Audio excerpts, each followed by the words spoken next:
Halo pemirsa, senang sekali saya Tasya Felder bisa hadir kembali menjumpai Anda di Bincang Virtual, sebuah program yang akan membahas mengenai isu terkini secara lebih mendalam dengan narasumber-narasumber yang tentunya kompeten di bidangnya. Dan tema kita kali ini adalah mengapa BPJS selalu defisit?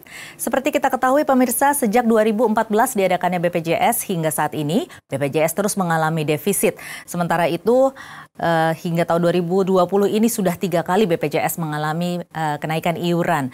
Ini dikatakan untuk menutup defisit tersebut. Tetapi tentunya hal ini meskipun telah diputuskan dibatalkan oleh MA, tetapi tetap saja pemerintah mengeluarkan Perpres untuk menaikkan iuran BPJS per 1 Juli 2020.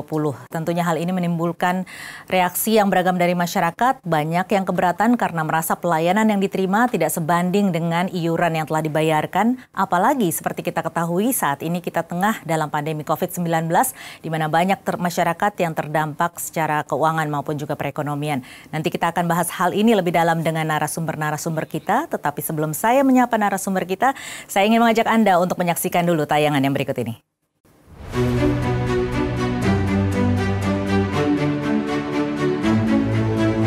Muncul pertanyaan di benak masyarakat, mengapa BPJS selalu defisit? Badan Penyelenggaraan Jaminan Sosial BPJS Kesehatan selalu mencatatkan defisit keuangan setiap tahun sejak lembaga tersebut didirikan pada 2014. Angkanya pun bahkan setiap tahun mengalami peningkatan.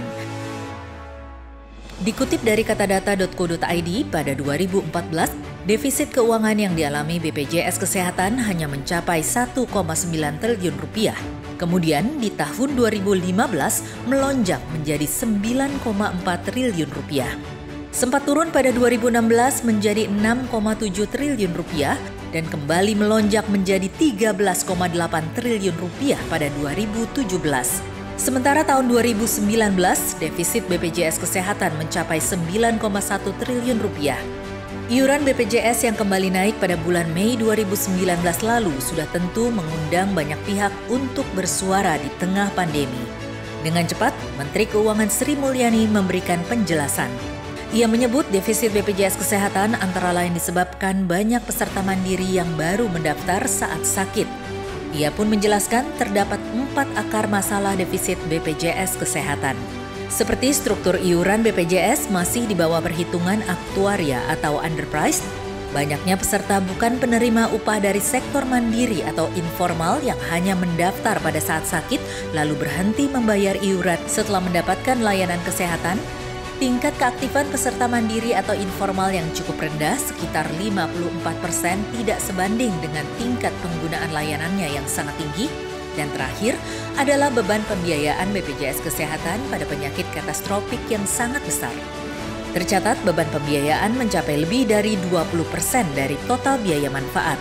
Lalu adakah hubungan keempat akar masalah penyebab BPJS selalu defisit dengan kenaikan iuran yang dibebankan kepada masyarakat?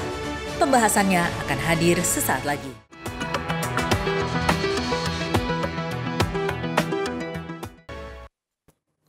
Ya, dan pemirsa langsung saja saya perkenalkan kepada Anda narasumber-narasumber kita pada malam hari ini. Ada Kepala Humas BPJS Kesehatan, Bapak Muhammad Iqbal Anas. Selamat malam. Selamat malam, Mbak. Ya, Pak Iqbal. Kemudian juga ada anggota Wakil Ketua Komisi 9 DPR RI dari fraksi Golkar, Bang Immanuel Melkiades Lakalena atau Bang Melki. Selamat malam, Bang Melki. Selamat malam, Mbak. Ya, dan malam, juga ada dan juga ada analis atau pengamat kebijakan publik Mas Agus Pambagio. Selamat malam, Mas Agus. Selamat malam. Dan juga yang paling cantik dari antara ketiga narasumber saya pada malam hari ini, Ibu Ine Mulyati, anggota Dewan Jaminan Sosial Nasional Unsur Ahli. Selamat malam, Ibu Ine.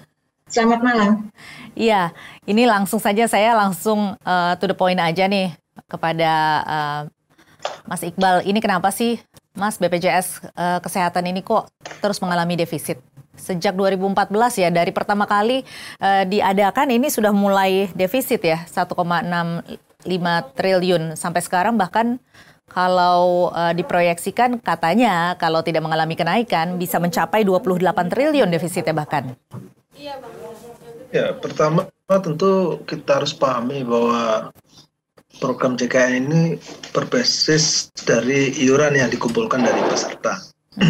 Ketika besaran iuran itu belum ditetapkan sesuai dengan perhitungan yang mengatur soal jaminan sosial, maka dia akan tetap terjadi ketidakseimbangan.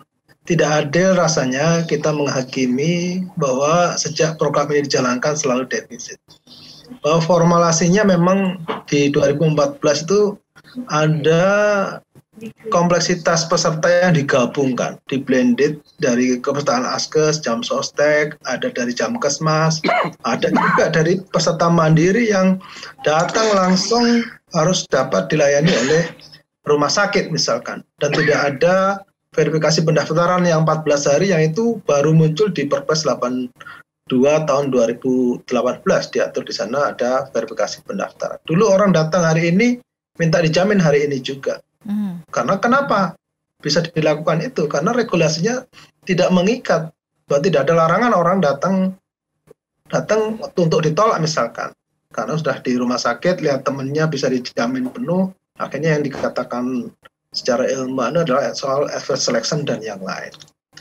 Yang kedua, memang masalah besarnya adalah bahwa program ini harus diperbaiki struktur iuran. Peserta mandiri kelas 3 itu dari awal JKN tidak pernah mengalami perubahan angka dari 25.500 sampai 2020 nanti sampai akhir Desember tetap menjadi 25.500. Itu kan menjadi persoalan karena secara hitungan dia sudah angkanya di sekitar 130 ribuan untuk biaya manfaat kelas 3 mandiri. Bukan kita mau mendikotomikan soal kepesertaan berbeda-beda, tetapi memang harus ada keadilan antara masing segmentasi peserta. Perpres 75 2019 yang digugat itu hanya pasal 34 yang soal besaran peserta mandiri. Tetapi instrumen regulasi itu menolong BPJS Kesehatan karena ada penerima bantuan iuran yang diberlakukan sejak 1 Agustus 2019 sehingga menolong cash flow BPJS Kesehatan untuk membayar kepada rumah sakit. Kalau itu tidak dilakukan oleh pemerintah, maka yang terjadi huru-hara ini bahwa rumah sakit tidak mampu memberikan layanan karena tidak dibayar oleh BPJS Kesehatan.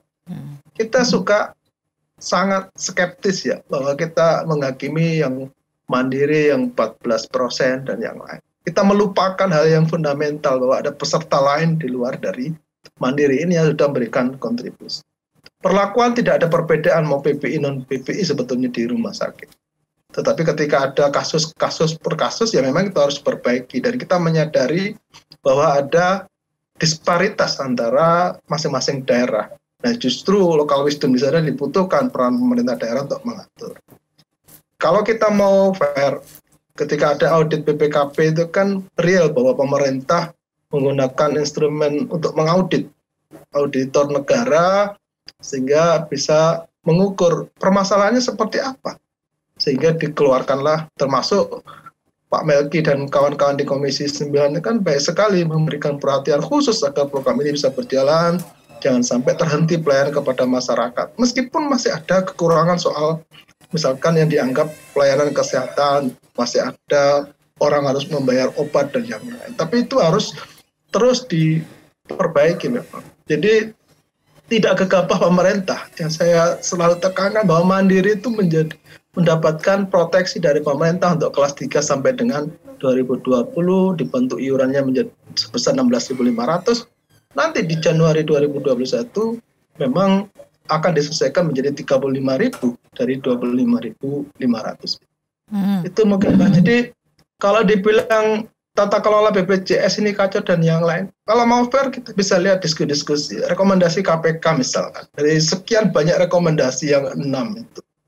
Pernyataan Deputi Pencegahan KPK Pak Pahala Nainggolan clear bahwa 90% memang harus ada penataan ulang terhadap program ini.